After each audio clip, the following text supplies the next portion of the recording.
Live from the world's capital markets, here are the latest financial headlines brought to you by News Factory.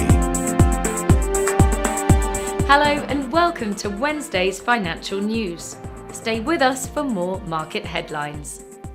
The dollar-yen pair made a minor upwards correction in the last session, gaining 0.2%. According to the Ultimate Oscillator, we are in an overbought market. The Bitcoin dropped 0.4% against the dollar in the last session. The ROC is giving a positive signal. The gold dollar price remained largely unchanged in the last session. The ROC is giving a negative signal. The oil dollar pair fell 0.6% in the last session. According to the Stochastic RSI, we are in an oversold market. Coming up, the choices from our chief analyst for today.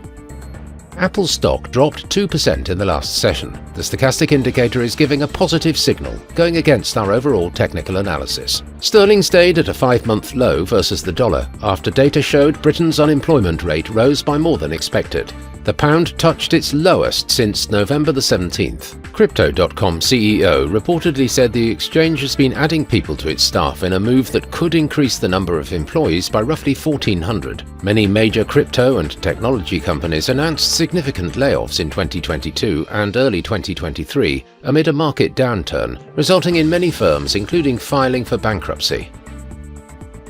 Those were today's major economic events, and now moving on to world financial headlines.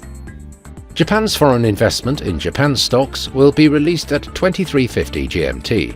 The UK's consumer price index at 6:00 GMT. The Eurozone's harmonised index of consumer prices at 9:00 GMT. The Austrian HICP will be released at 7:00 GMT.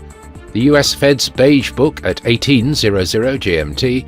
The US MBA mortgage applications at 11:00 GMT.